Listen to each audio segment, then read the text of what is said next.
El libro del profeta Miqueas. Miqueas vivió en una pequeña ciudad llamada Moreset, en el reino del sur, Judá, aproximadamente en la misma época que Isaías.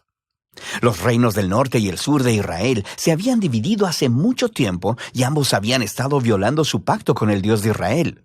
Así que Miqueas advirtió que Dios traería al gran y malvado imperio asirio para derribar el reino del norte y devastar a Jerusalén.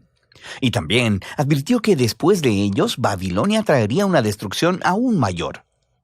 Como todos los profetas, Miqueas habló de parte de Dios para acusar a Israel, o como él dice en el capítulo 3, estoy lleno de poder, lleno del Espíritu del Señor, y lleno de justicia y de fuerza para declarar cómo Israel se ha rebelado. Así que la mayor parte de este libro explora las acusaciones de Miqueas y sus advertencias del juicio de Dios sobre Israel. Pero Miqueas también tenía un mensaje de esperanza que contrarrestaba estas advertencias, concerniente a la restauración que Dios traería después de su juicio. Y si profundizas en este libro con nosotros, verás cómo funciona esto. Las primeras dos secciones del libro desarrollan las acusaciones y advertencias de Miqueas contra Israel y contra sus líderes. La primera parte inicia con una descripción poética de Dios apareciendo sobre Israel, justo como lo hizo en el monte Sinaí. Aquí tenemos fuego, humo y terremoto. Pero esta vez Él no ha venido a hacer un pacto. Él ha venido a traer su juicio sobre Israel por más de 500 años de rebelión. Miqueas continúa nombrando todas estas ciudades y pueblos de Israel que son culpables de toda esta rebelión. Dios viene por ellos, pero ¿por qué exactamente? Así que Miqueas inicia un pleito con los líderes de Israel.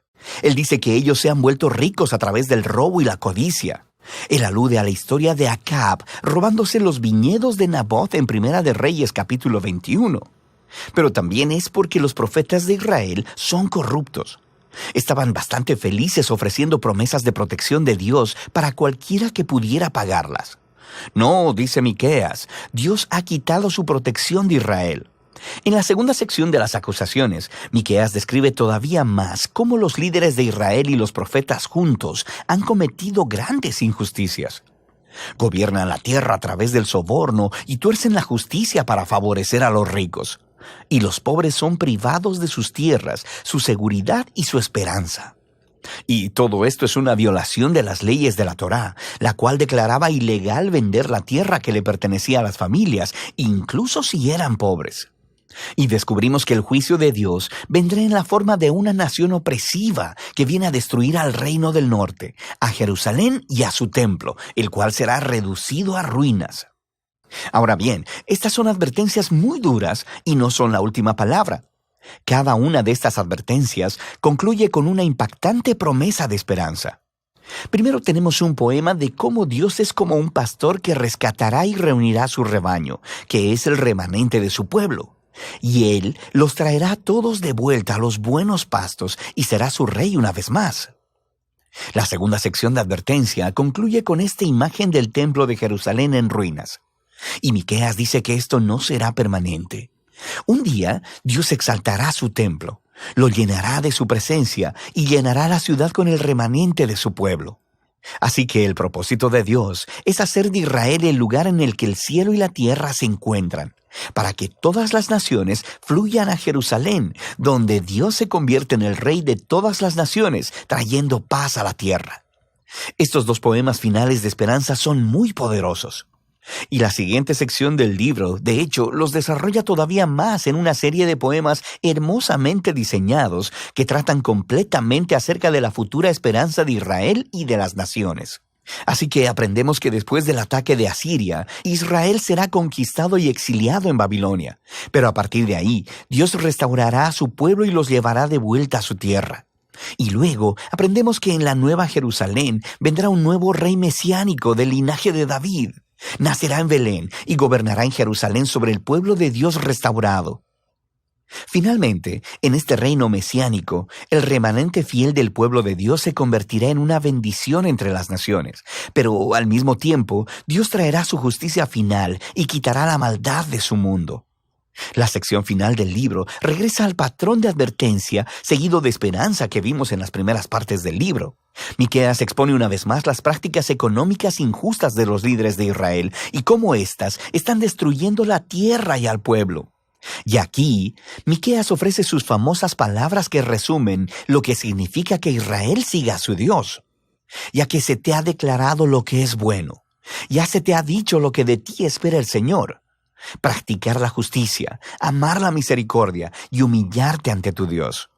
Esto es exactamente lo que Israel no ha estado haciendo, y por eso vendrá su ruina.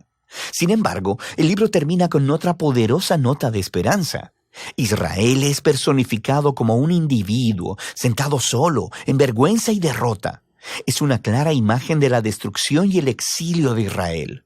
Y este individuo está esperando la misericordia de Dios y le ruega a Dios que le escuche y le perdone. Pero, ¿por qué? ¿Por qué Dios escucharía y perdonaría a su pueblo incrédulo y rebelde? Bueno, el poeta ofrece dos razones. Primero, por el carácter de Dios. ¿Qué Dios hay como tú que perdona la maldad y pasa por alto el delito? Él sabe que la misericordia de Dios es más poderosa que su ira o juicio. La segunda razón son las promesas de Dios.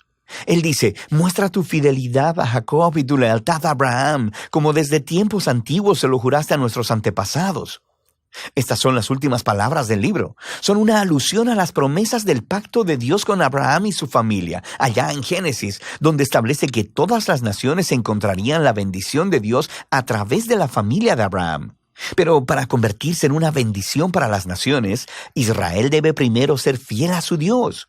Así que esto explica este ir y venir entre el juicio y la esperanza en el libro de Miqueas.